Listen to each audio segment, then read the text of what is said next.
The deadline closes tomorrow for people to comment on the government plans for compensation over the high-speed rail line, which is planned to run through the Chilterns. HS2 will run from London to Birmingham. You know the story, of course. A campaign group opposed to the plan says more than 170,000 homes are blighted by the route, but only 3,000 are likely to get compensation. The HS2 Action Alliance is calling on people to back a property bond scheme. Emma Crane is from HS2 Action Alliance. Emma, very good afternoon to you.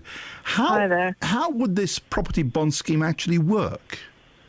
Well, it essentially means that if people want to try and sell their homes and they find that they can't sell them, or they can only sell them at a big loss because of HS2, then the government will essentially step in as a buyer of last resort.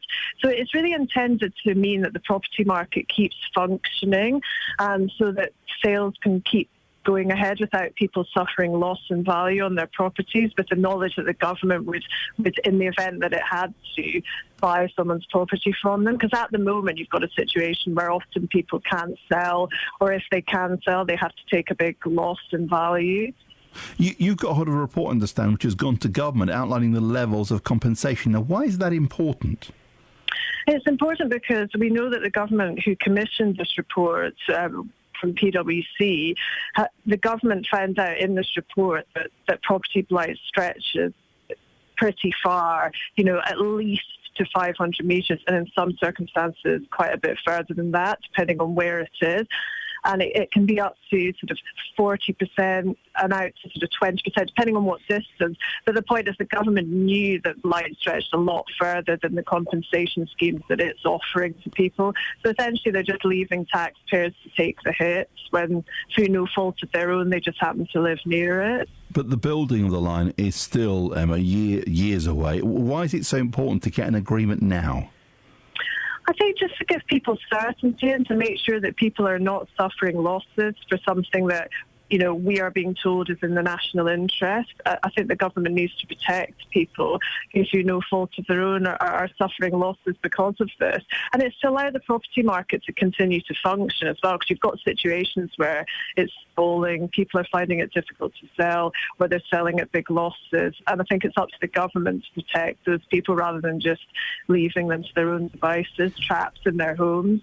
See, the government would argue, Emma, that they are taking this issue very seriously. They have got a consultation process running. I mean, what more do you want them to do? We want them to give better and fairer compensation, because at the moment we're on the 6th consultation on compensation, and 4 years have gone by and still people don't know what compensation they're getting. And the compensation that the government is offering is not at all fair, and it's not proportionate to the losses that people are suffering. I mean, the current consultation is offering payouts of something like between 7,500 to 22,500. Now, okay, that sounds like a nice big lump sum just for people to get. But when you look at the actual losses being suffered, people are suffering up to, in some cases, sort of 40% loss in value on their properties. And the amounts that are being offered just don't go any way towards compensating people for that loss. And is there enough pressure on the government, Emma, to get this deal done and give the people affected by HS2, who will be affected by HS2, certainly across the Chilterns, to give them a fair and equitable deal? Is there enough pressure being placed on them?